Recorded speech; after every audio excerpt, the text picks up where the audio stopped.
Hi friends, మనం చాలాసార్లు టీవీల్లో న్యూస్ పేపర్లలో చార్ధామ్ యాత్ర గురించి వింటూనే ఉంటాం.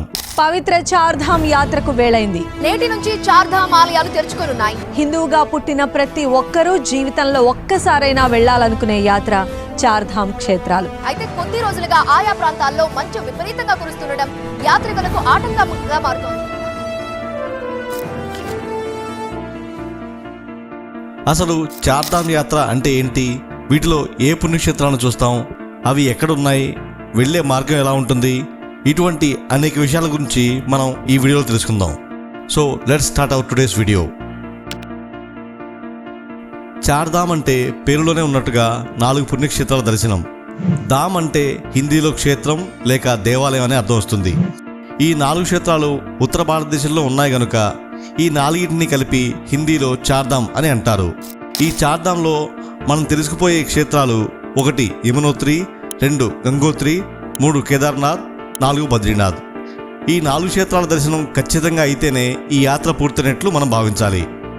ఈ 4 క్షేత్రాలు చాలా ప్రమాదకరమైన ప్రదేశాల్లో నిర్మించబడ్డాయి. ఒకవైపు ఆకాశాన్ని అందుకోవచ్చేమో అనిపించే హిమాలయ పర్వతాలు, మరోవైపు అగాధాలను తలపించే పెద్ద పెద్ద లోయలు. అన్నిటికీ మించి నగరాల్లో ఉన్న వాతావరణానికి విసిగిపోయిన ప్రజలకు స్వర్గాన్ని తలపించే ప్రకృతి ఇక్కడ ఉంటుంది. కొండల మధ్య ఉన్న చిన్న చిన్న దారుల్లో కర్రలు పట్టుకుని కొంతమంది, గుర్రాలపై కొంతమంది, డోలీలపై కొంతమంది ఎంతో ప్రయాసపడి ఈ పుణ్యక్షేత్రాలను దర్శించుకుంటారు. హిందువుగా పుట్టిన ప్రతి ఒక్కరూ ఒక్కసారైనా ఈ పుణ్యక్షేత్రాలని దర్శించుకోవాలని ఆరాటపడుతూ ఉంటారు. 20వ శతాబ్దం నుండి ఈ 4 క్షేత్రాలు హిమాలయాల్లో నెలకొని ఉన్నాయి. ఆదిశంకరాచార్యుల వారు ఈ చార్ధామ్ యాత్రకు మొట్టమొదటిసారిగా శ్రీకారం చుట్టారని చెప్తూ ఉంటారు. సంవత్సరంలో 6 నెలలు మాత్రమే దర్శన భాగ్యం ఉండే యాత్రకి ఒక్క ఇండియా నుండే కాకుండా ప్రపంచం నలుమూల నుండి అనేక మంది భక్తులు వస్తూ ఉంటారు. ప్రతి సంవత్సరం ఏప్రిల్, మే నెలల నుండి సెప్టెంబర్, అక్టోబర్ వరకు ఈ క్షేత్రాలు తెరవబడి ఉంటాయి. ఈ 4 పుణ్యక్షేత్రాలు ఉత్తరాఖండ్లో కొలువై ఉన్నాయి. ఇక మనం ఒక్కో క్షేత్రం గురించి వివరంగా తెలుసుకుందాం. ఈ 4 క్షేత్రాల్లో ముందుగా భక్తులు యమునోత్రిని దర్శించుకుంటారు. ఈ చార్ధామ్ యాత్రలో అత్యంత కఠినమైన యాత్ర ఈ యమునోత్రి ఆలయాన్ని చేరుకోవడమే. యమునా నది పుట్టిన ఈ స్థలాన్ని యమునోత్రిగా భక్తులు పరిగణిస్తూ ఉంటారు. ఈ ఆలయం సముద్ర మట్టానికి 3293 మీటర్ల ఎత్తులో బందర్పూంచ్ అనే పర్వతంపై ఉంటుంది. ఈ ఆలయాన్ని మొదటిసారిగా టెహ్రీఘాట్ మహారాజ్ నిర్మించగా అది శిథిలమైన తర్వాత ప్రస్తుతం ఉన్న ఆలయాన్ని జైపూర్ మహారాణి అయిన గులారియా 19వ శతాబ్దంలో నిర్మించారు.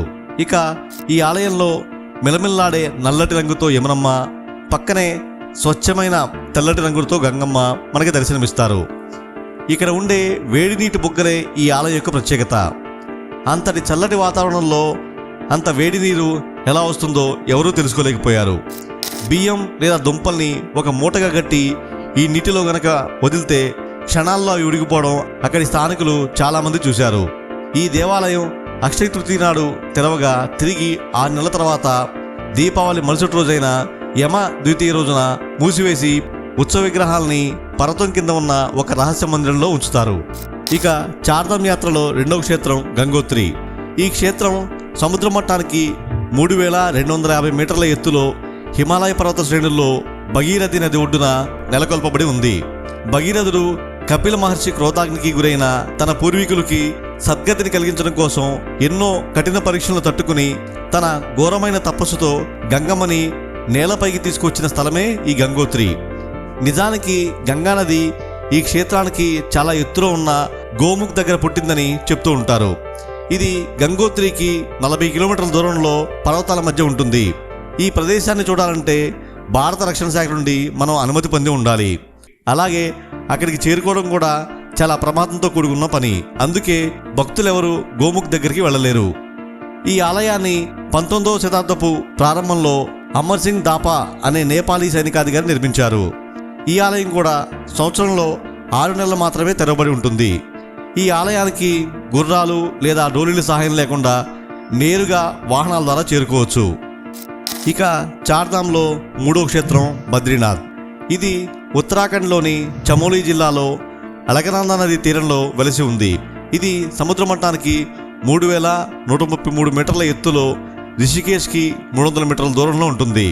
బద్రీనాథ్కి 4 కిలోమీటర్ల దూరంలోనే భారతదేశం యొక్క చివరి గ్రామమైన మానా ఉంటుంది. ఈ పుణ్యక్షేత్రంలో మనం సరస్వతీ నదిని ప్రత్యక్షంగా చూడవచ్చు. ఈ ప్రదేశాన్ని నరనారాయణులు గడిపిన ప్రదేశంగా మన చరిత్ర చెప్తూ ఉంటుంది. శ్రీకృష్ణుని మరణం తర్వాత పాండవులు తమ జీవితాన్ని చాలించి ఇక్కడి నుండే స్వర్గారోహణ చేశారని కూడా చెప్తూ ఉంటారు.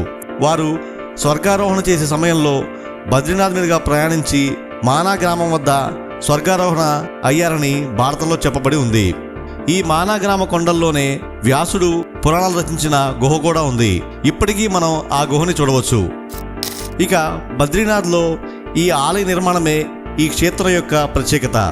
పురాణాల ప్రకారం ఆదిశంకరాచార్యుల వారు అలకనందా నది తీరంలో లభించిన సాలగ్రామ శిల్పాన్ని ఇక్కడ ప్రతిష్ఠించారు. 1803లో హిమాలయాల్లో సంభవించిన భూకంపం వలన ఈ ఆలయం శిథిలమైంది. అయితే భూకంపం తర్వాత ఈ ఆలయాన్ని జైపూర్ మహారాజు తిరిగి పునర్నిర్మించారని చెప్తూ ఉంటారు. బద్రి అంటే రేగిపండు, నాథ్ అంటే దేవుడు. ఈ ప్రాంగణంలో రేగిపండ్ల చెట్లు ఎక్కువగా ఉండడం వల్ల ఈ స్వామిని బద్రీనాథ్ అని పిలుస్తూ ఉంటారని చెప్తూ ఉంటారు. అలాగే దీనిపై మరో కథనం కూడా ఉంది. పూర్వం ఇక్కడ శ్రీ మహావిష్ణువు తపస్సు చేస్తుండగా ఆయన ఎండబారిన పడి అలసిపోకుండా ఉండడం కోసం లక్ష్మీదేవి రేగి చెట్టు రూపంలో అవతరించింది. అందువల్ల కూడా ఈ క్షేత్రాన్ని బద్రీనాథ్ క్షేత్రాన్ని పిలుస్తూ ఉంటారని చెప్తూ ఉంటారు. ఈ దేవాలయానికి నేరుగా వాహనాల ద్వారా చేరుకోవచ్చు. రీసెంట్గా మన హైదరాబాద్లో మేడ్చల్కి దగ్గరగా ఉన్న ప్రదేశంలో బద్రీనాథ్ ఆలయాన్ని పోలి ఉన్న ఒక ఆలయాన్ని కూడా నిర్మించారు. ఇక చార్ధామ్లో ఆఖరి క్షేత్రం, అలాగే అత్యంత రహస్యాలను కలిగి ఉన్న క్షేత్రం కేదార్నాథ్. ఉత్తరాఖండ్లోని రుద్రప్రయాగ్లో సముద్ర మట్టానికి 12,000 అడుగుల ఎత్తులో మందాకిని నది తీరాన ఈ క్షేత్రం వెలిసి ఉంది. చార్ధామ్లోని మిగిలిన అన్ని క్షేత్రాల కంటే ఈ దేవాలయాన్ని మహిమగల దేవాలయంగా భక్తులు విశ్వసిస్తూ ఉంటారు. 2013లో ఉత్తరాఖండ్లో వచ్చిన వరదల్లో ఈ ఆలయ ప్రాంగణంలో ఉన్న నిర్మాణాలన్నీ కోల్పోయాయి, కానీ ఈ ఆలయం మాత్రం చెక్కు చెదరలేదు. ఈ ఆలయం కూడా సంవత్సరంలో 6 నెలలు మాత్రమే తెరవబడి ఉంటుంది. ఆలయం మూసి ఉన్న సమయంలో ఇక్కడికి దేవతలు వచ్చి పూజలు చేస్తూ ఉంటారని ఇక్కడ ప్రజలు విశ్వసిస్తూ ఉంటారు. ఈ దేవాలయంలో వెలసిన శివలింగం ఎద్దు యొక్క పృష్ఠభాగాన్ని పోలి ఉంటుంది. ఈ ఆలయాన్ని నేరుగా వాహనాల ద్వారా మనం చేరుకోలేము. కాలినడక మార్గం ద్వారా కానీ లేదా డోలీలు, గుర్రాల ద్వారా మాత్రమే చేరుకోవచ్చు. రీసెంట్గా అక్కడి ప్రభుత్వం హెలికాప్టర్ సదుపాయాన్ని కూడా ఏర్పాటు చేసింది. సో ఫ్రెండ్స్, చార్ధామ్లో మేము చెప్పిన ఈ విషయాలు, ఈ 4 పుణ్యక్షేత్రాల గురించి మీరు తెలుసుకున్న విషయాలు మీకు నచ్చినట్లయితే మా ఈ వీడియోని లైక్ చేయండి, షేర్ చేయండి, మీ అభిప్రాయాన్ని కామెంట్స్లో చెప్పండి, మరియు ఛానల్ని సబ్స్క్రైబ్ చేసుకోండి. Thank you.